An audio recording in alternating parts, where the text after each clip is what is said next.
Hello and welcome. This is Kevin, also known as AWOL, and today we are doing something completely different. Over here in Singapore and Asia in general, it is Chinese New Year's, and this is something similar. Well, I guess the kids make these things out of paper, and I saw one in a really fancy um, mall that was all chromed out and stuff, and it gave me the idea, and that's how I made this one. This was from last Chinese New Year's, and this is this Chinese New Year's. So I tried to replicate it, and today I'm going to kind of try to explain exactly what goes into it. Not because most of you are going to be wanting something like this for your Chinese New Year's, but the principles that goes into making a project like this can apply to a lot of different things. So though I may be known for making bags and as well as the friendship bracelets, um, I want to be able to show that there's some other possibilities as well. So in this case, um, here we have this lantern. At least that's what they're supposed to look like. Um, and before we get too much into that, let me just say one of the things about Chinese lore is 8 is an auspicious number. So we put in as many 8s as I could. Even if you turn this way, can you see that? These 8s are pretty much all throughout this whole thing. And that's, again, it's just supposed to make it more lucky. The Chinese New Year's is about warding off the thing that comes and takes our children, which I talked a little bit about last year, which the monster that takes your children is time. And so they do firecrackers and all kinds of stuff to try to revel in one's youth. It's a fun thing. So let's start with this. I made 4 loops and had them set up ready to go. Mind you, this was incredibly difficult and so slow and painful, and that's why I figured we would go through the video this way and kind of show you a little bit of what was going on. Is I had to make the strings longer than you would for a bracelet, but not knowing how long, I ended up using half of the skein itself, which is like 4 meters in length, which um, to put that in perspective, that's like twice my height. So it was very, very difficult, very time consuming, and it is what it is. So it didn't need to be that long, but at the same time, it was certainly longer than the 1/3 of a length of a skein. So if you're interested in doing this project, my suggestion to you would be to just do a single strip, make it an anklet or something, just to get a feel for how long you need it to be. And mind you, there is the kumi that kind of runs through the center here, right? So you need that because that's what holds it in this shape, is that there's something that's kind of holding it, from just instead of going straight up. All right, so there's 4 loops, and then there's these 4 flat pieces. Now, when I did these flat ones, basically I started with the yellow string, stretching it across the board, and then adding the strings onto it. Again, each one of those strings is half of a skein.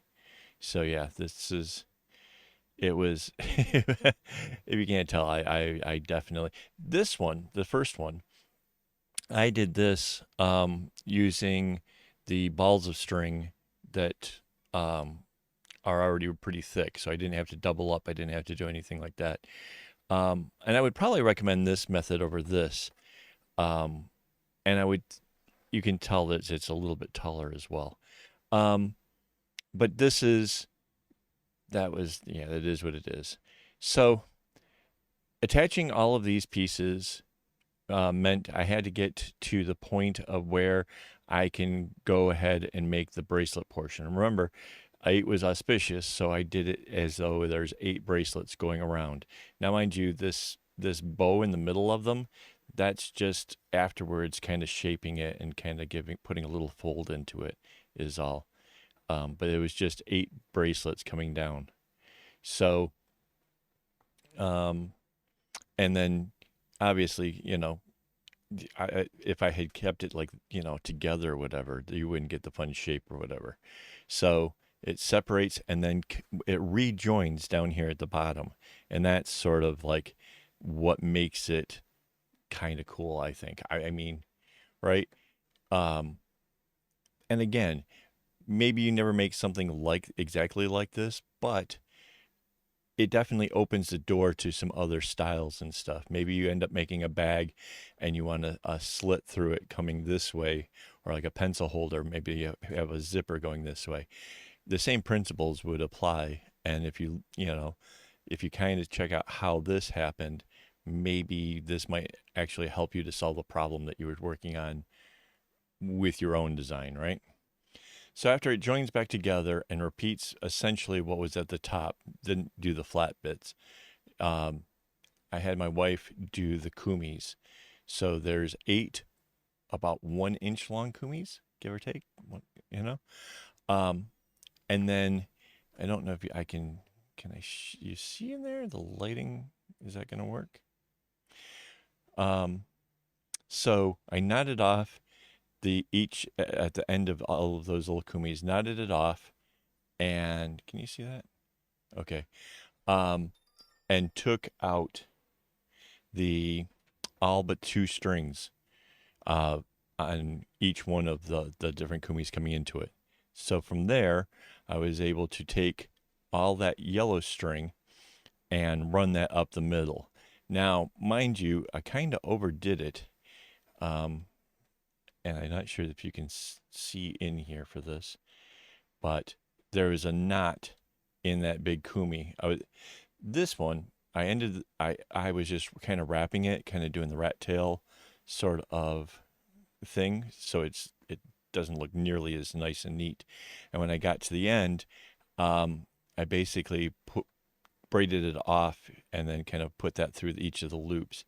This time it's definitely a lot cleaner. There's one great big knot in the kumi itself, which kind of shortened it because it was a little bit too long. I put all of the loops that I'd started with, going over top of that, and then put another big knot.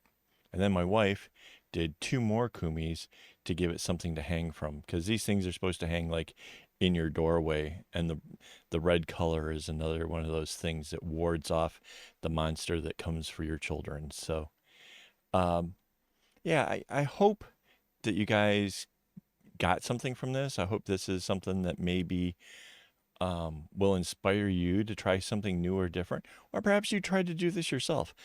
I know that there's quite a number of people who, if they saw this in a shop, they would be inclined to purchase it.